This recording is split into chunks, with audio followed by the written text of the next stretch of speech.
ಕೇಂದ್ರ ಸಂಗೀತ ನಾಟಕ ಅಕಾಡೆಮಿ ಸಂಸ್ಥೆ ಸಹಯೋಗದಲ್ಲಿ ವಿಶ್ವ ನೃತ್ಯ ದಿನಾಚರಣೆಯನ್ನು ಸಾಂಸ್ಕೃತಿಕ ನಗರಿ ಮೈಸೂರಿನಲ್ಲಿ ನಿನ್ನೆ ಆಚರಿಸಲಾಯಿತು. ಹಿರಿಯ ಸಂಗೀತ ವಿದ್ವಾಂಸರು, ಸ್ಥಳೀಯ ಕಲಾಸಕ್ತರು ಕಾರ್ಯಕ್ರಮದಲ್ಲಿ ಭಾಗವಹಿಸಿದ್ದರು.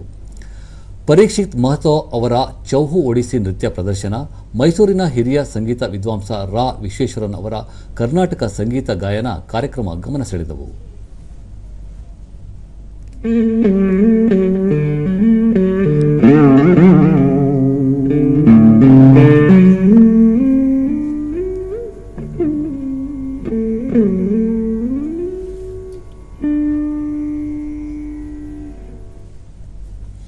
ಬಳಿಕ ರಾ ವಿಶ್ವೇಶ್ವರನ್, ಈ ಕಲಾ ಉತ್ಸವದಲ್ಲಿ ಯುವ ಕಲಾವಿದರಿಗೆ ಪ್ರೋತ್ಸಾಹ ನೀಡುತ್ತಿರುವುದು ಸಂತಸ ತಂದಿದೆ. ಇಂತಹ ಕಾರ್ಯಕ್ರಮಗಳ ಮೂಲಕ ದೇಶ ವಿದೇಶಗಳ ಕಲಾವಿದರು ಕಲೆಗಳನ್ನು ಪ್ರದರ್ಶಿಸುವುದರ ಜೊತೆಗೆ ಕಲಾ ವಿನಿಮಯ ಮಾಡುತ್ತಿರುವುದು ಕಲಾ ಪೋಷಣೆಗೆ ಸಹಕಾರಿಯಾಗಿದೆ ಎಂದರು. ಜನ ಈ ಉತ್ಸವದಲ್ಲಿ ಇನ್ನು ಮುಂದೆ ಕಲೆಗಾರರ ಅನೇಕರು ಅವರ ಪ್ರದರ್ಶನಗಳನ್ನು ನೀಡ್ತಾರೆ. ಅವರಿಗೆಲ್ಲರಿಗೂ ನನ್ನ ಅತ್ಯಂತ ದೊಡ್ಡ ಶುಭಾಶಯಗಳನ್ನು ಮೊದಲು ಹೇಳ್ತಾ ಇದ್ದೇನೆ. ಗಂಗೂಬಾಯಿ ಹಾನಗಲ್ ಸಂಗೀತ ವಿಶ್ವವಿದ್ಯಾಲಯದ ಕುಲಪತಿ ನಾಗೇಶ್ ವಿ ಬೆಟ್ಟಕೋಟೆ, ಕಲೆ ಎಂಬುದು ಶೈಕ್ಷಣಿಕವಾಗಿ ಕಲಿಸಬೇಕು ಹಾಗೂ ಕಲೆಗಳನ್ನು ಉಳಿಸುವ ಮತ್ತು ಬೆಳೆಸುವ ನಿಟ್ಟಿನಲ್ಲಿ ಎಲ್ಲರ ಪಾತ್ರ ಹಿರಿದು.